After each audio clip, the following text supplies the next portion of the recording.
Hello guys, आज एक video बना रहे हैं क्लास 11 के कॉन्सेप्ट के ऊपर है। राइट, आपके एग्जाम चल रहे हैं, आने वाले हैं, उसके लिए बहुत हेल्पफुल वीडियो है ये। क्लियर है? तो वन मार्कर पॉइंट है जो आता है नॉर्मली, जो मैं आपको बता रहा हूँ इस वीडियो में। क्लियर है?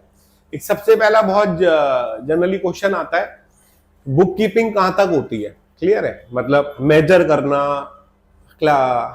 रिकॉर्ड करना, क्लासिफाई करना, समराइजिंग करना, तो इसमें कहां तक होती है वो। क्लियर है? तो वो क्लासिफाइंग तक होती है, सिर्फ रिकॉर्ड और क्लासिफाइंग तक। क्लियर है? वो बुक कीपिंग होती है। दूसरा जो क्लासिफाइंग होती है वो जर्नल को बोला जाता है, लेजर को बोला जाता है। सर वो लेजर को बोला जाता है। रिकॉर्डिंग किससे बोला जाता है? जर्नल को बोला जाता है। क्लियर है?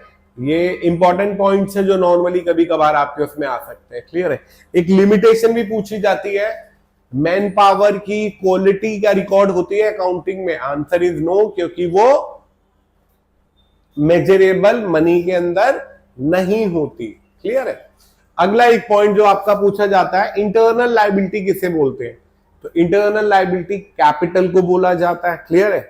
और एक्सटर्नल लायबिलिटी या आउटसाइडर लायबिलिटी या आउटसाइडर इक्विटी, ये आपकी क्रेडिटर और बैंक लोन, इस सबको बोला जाता है। क्लियर है? उसके बाद एक क्वेश्चन ये भी बहुत आता है कि कैश बेसिस और अक्रूवल बेसिस में किस तरीके से रिकॉर्ड होता है। कैश बेसिस में वही ट्रांजैक्शन रिकॉर्ड होती है जो इस साल में कैश में रिसीव्ड हो या कैश में पेड हो, उधार वाली चीजें नहीं होती। क्लियर है? अक्रूवल के अंदर जो जब आप कोई चीज अर्न कर लेते हो या ड्यू हो जाती है, वो तभी रिकॉर्ड की जाती है, whether you paid in cash और नॉट। क्लियर है? तो इस साल की होनी चाहिए, लेकिन दोनों में जो मेजर डिफरेंस होता है, जो कैश बेसिस होता है वो इस साल, पिछले साल, अगले साल किसी का भी रिकॉर्ड कर सकता है, लेकिन अक्रूवल किसका रिकॉर्ड करता है? सिर्फ इस साल का। बेस्ट भी अक्रूवल ही होता है। क्लियर है? उसके बाद एक और क्वेश्चन भी आता है आजकल, clothing stock is valued at lower of cost price और मार्केट प्राइस। क्लियर है? कौन सा प्रिंसिपल इन्वॉल्व है? आंसर इज प्रूडेंस, क्योंकि अगर आपको फ्यूचर में कोई लॉस होने वाला हो तो उसे बुक्स में आज ही रिकॉर्ड कर लेना चाहिए। क्लियर है? एक क्वेश्चन बहुत बार दिखता है, एक आपको दिखता है make a provision for bad debts. कौन सा अकाउंटिंग प्रिंसिपल इन्वॉल्व है इसके अंदर? तो ये भी प्रूडेंस ही है, क्योंकि वो लॉस फ्यूचर में हो सकता है। एक आपको क्वेश्चन आता है कि अगर आप कैश बुक बना रहे हो तो आपको कैश और बैंक का लेजर बनाना या नहीं बनाना? Answer is no. अगर आप कैश बुक बना रहे हो तो आपको लेजर नहीं बनाना। क्लियर है? एक क्वेश्चन और भी आता है, डेबिट नोट आपको कब बनाना होता है? परचेज रिटर्न या cell return? Debit note purchase return, credit note cell return. Clear है? ये भी ध्यान रखना पॉइंट। एक और क्वेश्चन आता है, परचेज अकाउंट और परचेज बुक सेम होती है? Answer is no. देखो, परचेज बुक में सिर्फ क्रेडिट और ऑपरेटिंग ट्रांजैक्शन रिकॉर्ड होती है। क्लियर है? फिर उसका जो सब टोटल होता है वो आपका परचेज अकाउंट में जाता है। अब परचेज अकाउंट के अंदर कैश परचेजेस भी आती है और जो टोटल आता है आपका परचेज बुक से, वो भी आती है। दोनों सेम नहीं होती, दोनों का अलग अलग डिफरेंस मैंने आपको बता दिया। क्लियर है? और सेम सेल अकाउंट और सेल बुक के अंदर होती है। क्लियर है? एक क्वेश्चन और आ रहा है कि कौन सी ऐसी स्टेटमेंट होती है जिससे आप अपना प्रॉफिट और लॉस निकाल सकते हो? वो trading and profit and loss account होता है। क्लियर है? सेकंड चैप्टर में पढ़ा था। एक क्वेश्चन और आता है कि आप अपनी फाइनेंशियल पोजीशन जानने के लिए क्या करते हो? तो वो क्या होता है? Balance sheet. क्या होता है? Balance sheet. क्लियर है?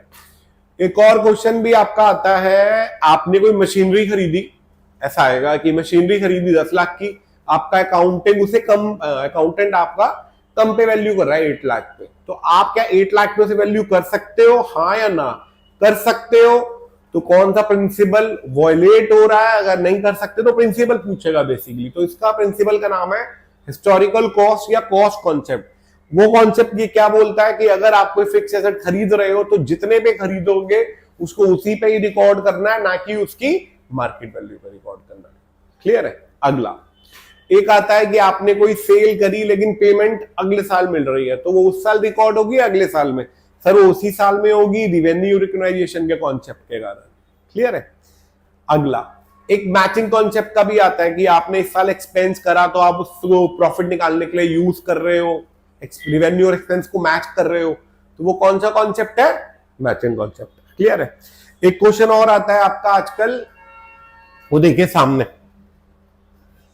आपको ये फिल इन द ब्लैंक्स की फॉर्म में दे देगा। एक जर्नल है, यहां पे लिखिएगा कैश अकाउंट डेबिट,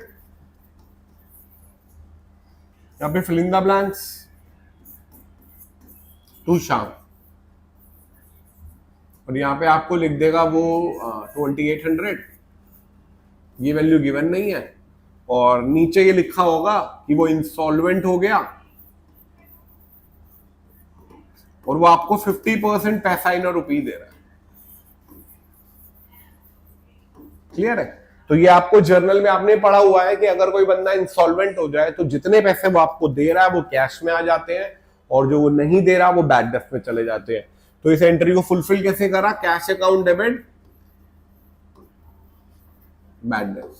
अब ये 2800 है, तो ये कैसे निकलेगा? देखो, इसकी मेजर वैल्यू 50% थी जो आपको मिल रही है। एक्स ले लो, इसे सॉल्व करा आपने, ये 5600 आ गया और ये 2800 आ गया।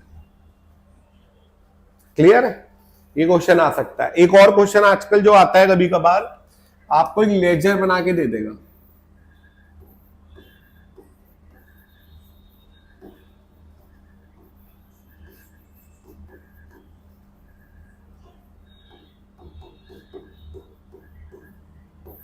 क्लियर है? आपको लेजर बना के दे देगा, बोलेगा जर्नल बनाओ। सर बहुत आसान है। सर देखिए, इसमें परचेज शाम अकाउंट में क्रेडिट हो रहा है, तो एंट्री क्या हो रही होगी? इसकी journal entry purchase account debit to Shyam, to Shyam. Clear है? सिंपल है वैसे तो, कि शाम क्रेडिट हो रहा है तो शाम के क्रेडिट, शाम क्रेडिट में हो गया और परचेज डेबिट हो गया। क्लियर है? ये पॉइंट क्लियर? एक आपको अकाउंटिंग इक्वेशन में भी एक चीज आती है, वो क्लोजिंग कैपिटल वाला फॉर्मूला भी याद रखना। Closing capital is equal to opening capital plus profit minus drawing plus additional capital, right? Accounting equation में एक और क्वेश्चन भी आ सकता है कि एक एग्जांपल बताओ, अगर कोई एसेट बढ़ रही है और एसेट कम हो रही है, जैसे परचेज गुड फॉर कैश, तो आपकी एक एसेट बढ़ी और एक एसेट कम हुई। इसमें सबसे इंपॉर्टेंट पॉइंट है, एक लायबिलिटी बढ़ रही है और एक लायबिलिटी कम हो रही है, तो इसका आंसर था बिल पेबल एक्सेप्टेड। ये वाला पॉइंट भी याद रखना। क्लियर है? अगला एक बीआरएस पॉइंट आ रहा है आजकल। बीआरएस कब कौन बनाता है? बैंक बनाता है, कस्टमर बनाता है? आंसर इज कस्टमर बनाता है। कब बनाता है? जब जरूरत होती है तब बना लेते हैं। क्लियर है? अगला, अगर क्वेश्चन में लिखा है कि कैश बुक का क्रेडिट बैलेंस है, तो ये पॉजिटिव है ओवरड्राफ्ट है? सर लायबिलिटी है, क्रेडिट बैलेंस है तो ओवरड्राफ्ट है। पासबुक का उल्टा होता है, पासबुक का अगर डेबिट बैलेंस है तो माइनस, क्रेडिट है तो प्लस। ये पॉइंट ध्यान रखना। क्लियर है? ये पॉइंट भी आ सकता है बीआरएस का। और आपका कैश बुक में एक चेक इन हैंड का पॉइंट आता है कि आपने किसी से चेक रिसीव करा और आप डिपॉजिट उसे बाद में करवा रहे हो, डिपॉजिट बाद में करवा रहे हो, तो जब आप उसे रिसीव करोगे चेक, तब आप एक जर्नल बनाओगे चेक इन हैंड के नाम से, और जब जमा कराओगे तब बढ़ा दोगे। क्लियर है? क्लियर है पॉइंट? लेजर आपकी प्रिंसिपल बुक होती है, फाइनल एंट्री होती है। जर्नल आपकी ओरिजिनल एंट्री वाली बुक होती है। ये पॉइंट भी ध्यान रखना। क्लियर है? एक चीज और, अदर बुक्स, सब्सिडरी बुक्स, आपका जो जर्नल है वो 6 पार्ट्स में डिवाइड होता है। Cash book, cash transaction record करती है। Purchase book, cell book, purchase return, cell return, ये क्रेडिट और ऑपरेटिंग ट्रांजैक्शन रिकॉर्ड करती है। और जो इन 5 में नहीं आता वो जर्नल प्रॉपर में आ जाता है। इसका बेस्ट एग्जांपल है बैड डेट्स, क्योंकि बैड डेट्स ना तो कैश में होता है ना इनकम में होता है। क्लियर है? तो मेरे हिसाब से बहुत सारे पॉइंट मैंने आपको बता दिए, आपके पेपर के पॉइंट कुछ इंपॉर्टेंट है। तो I hope that's all for today.